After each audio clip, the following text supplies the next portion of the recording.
Introducing our 2022 beautiful Raw Beauty Ambassadors.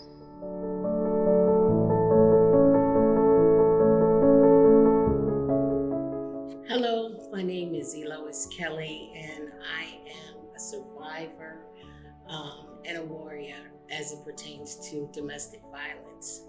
My story is not that so much unique as it may be with other survivors, but I will share with you what my experience was and how God brought me through. I married someone right out of college, and even before we got married, there were signs. But in my naivete, I really believed that if we were married, that I could change him. And if I were just the perfect wife, if I did everything that I needed to do, and if I fasted and prayed hard enough, that I would reap the rewards of praying for someone that was not saved and that was violent. In my journey, even after we got married, the violence started almost immediately. We probably were married for about 2 weeks. At that time, I was in the process truly of rededicating my life to God. And under the advisement of church leadership at the time, I was told, don't leave, continue to pray. You can pray him out of it. You're just going to have to stand in the gap for him. In the meantime, the violence kept coming. It kept escalating. I had gotten to the point, honestly, where I had left him multiple times. Statistically, a victim will leave her abuser 8 to 10 times before he or she finally leaves, or before he or she as a victim is finally killed. So it depends on, what their rock bottom is. I left my ex-husband multiple times.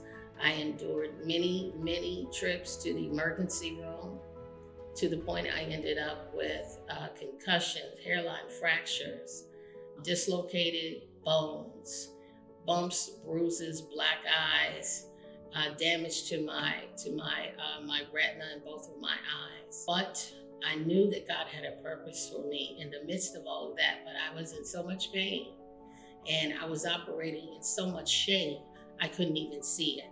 Not to mention the fact I felt very isolated and ostracized from my own family, because there's a lot of shaming that goes on when you try to share things like this with your family. You go from one abusive relationship dealing with your significant other or your spouse, then you transition to a verbally abusive relationship with family members. There are times that they can be more so abusive than your own significant other or spouse. I finally made the choice after having given birth to our son to leave him when our son was 15 months old. And at that point, he had told me before I left him, just as the information was coming out about Nicole Simpson and O.J. Simpson, and he leaned over to me and said, if you ever leave me, you're going to end up just like her. And I knew then that he was telling me the truth. He meant it. So I had to strategize and plan to get out. At that point, I knew I had to ask myself, if you don't get out of here, either he's going to kill you or you're going to kill him.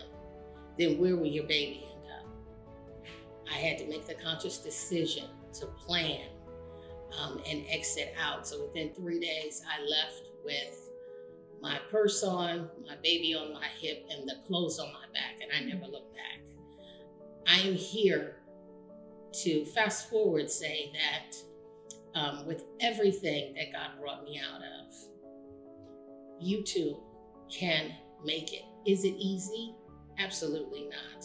Is it difficult? It absolutely is. I remember instances of going to church where I remember at now, the church, I've been there for over 30 years. I would go in the back of the church and I would sit there because I was too ashamed and embarrassed for anyone to see me because I had black eyes. I had bruises all over me. Until one day, our pastor spoke and he said, and I knew he was speaking to me, when he said, you know what, it is not in God's plan for you to continue to be abused. So I knew at that moment he was talking to me. And that was the day, the first Sunday in October, that I made the conscious decision to put one foot in front of the other. And I'm here to tell you, is it easy? Again, no, it is not. Is it difficult? Yes. Are you going to cry? Yes. Are you going to be in anguish? Absolutely. Are you going to question yourself? Yes. But trust and believe that God has got your back. And we hear people say it all the time, but it really is true. He has a plan for you, and it is not in his plan for the rest of your life for you to be abused. I stand on the scripture, Matthew 19, verse 26. With men, this is impossible, but with God, all things, even being in a domestic violence situation, all things are possible. Even when you feel like you have no way out, all things are possible. Even if your children are manifesting certain behaviors from the trauma from being raised in an environment like that, all things are possible. The Bible tells us again, I believe in Exodus, that he is the God, he's the healer. He is our healer, and we have to open up our hearts and our minds to receive the healing that God wants to give us. I am grateful for the struggle. I'm grateful because it has made me appreciate my life more, but it's also given me a very, very succinct discernment when it comes to victims and when it comes to abusers. I have a heart for, and I'm passionate about those having been abused, and even with children, because sometimes the trauma that we endure in childhood, we will bring over into adulthood. Hence, one of the reasons why we may gravitate towards an abuser if we're raised in an environment where there was abuse. So I truly, truly hope that something that I've said can help someone, if it's just one person, to know that you have people in your tribe, in your village, who are a network of support that will be here for you. We are there 24 hours a day. We have the National Domestic Violence Hotline, which is 1-800-799-SAFE. You can call and get support and resources. The question is always asked, why do you stay? Why do you stay? And it's about education, because when you're caught in the cycle of violence and you go through the honeymoon period and you go through the escalation into violence, then it's not as always easy for someone to just leave. So we need to educate people more as we talk about this subject, even in the church.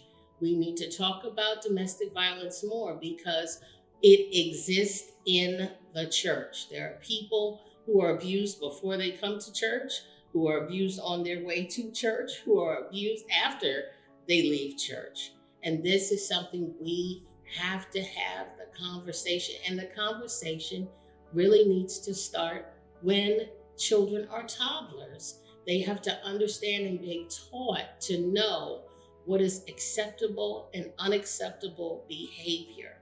So I'm just grateful for this opportunity to share with you. I appreciate you for giving me this opportunity to speak on my truth and to share with you my story. Blessings and peace. I would encourage someone to hold on by definitely developing and incorporating a prayer life. If you do not have a prayer life, connect with the local church. If you can, or someone that you know in your life that has a relationship with God, reach out to them. And if you want to, so ask them to be your prayer partner, or you can call even some family members that you may have, or even friends that you may have, and ask them to help you in developing your prayer life. In the meantime, also coming to understand that the conversation needs to take place with you and God. Just talk to him. You know, he's not so big that you can't talk to them. He is always there for us. He is available to us. His ear is lent to us, but we just have to open up our mouths and we have to speak to him so that he knows. He already knows what we're going through, but I guarantee, I promise you, if you just call on the name of the Lord and develop your prayer life, because the prayer life, honestly, it's a conversation. It doesn't have to be anything really verbose or big, but it's a conversation with God, and you grow in that. Once you develop that conversation daily, you grow, and you grow into that. What I am working on is developing my own coaching business, which is I've called it Arise and Thrive. And what I want to do with that particular business is to provide services, coaching services for anyone that's impacted by domestic violence. It's not about just women and children. It's about men too, because men are being abused in greater numbers than that are being reported. Men do not report domestic violence half as much as women do. And there is a misconception that resources are not available for men. They are, but enough men don't necessarily report it. They too suffer in silence, and there's a different kind of shame when you're talking about men who are victims of domestic violence, because people tend not to believe men. The other accomplishment that I have completed, I'm going on, I think, my 4th year. I am a board certified domestic violence intervention specialist. And with that certification, I am licensed and certified to provide coaching and resources for any group, any company that may be providing training, if they want someone to provide training for them, and even for individuals. I can also work with the court systems as well to serve as an advocate.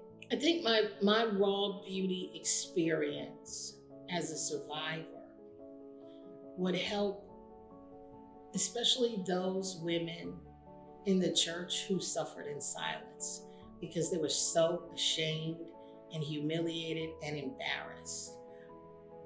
I believe it also can help those single mothers. In my instance, I was raising as a single parent, a special needs child who adored his father, but didn't understand why his father was violent. And that was kind of a different little spin that was unique to our situation. I hadn't met too many people who had experienced that, even though I'm sure there were people out there. But again, because of the shame and the embarrassment, I really didn't share it with anyone. And that's actually one of the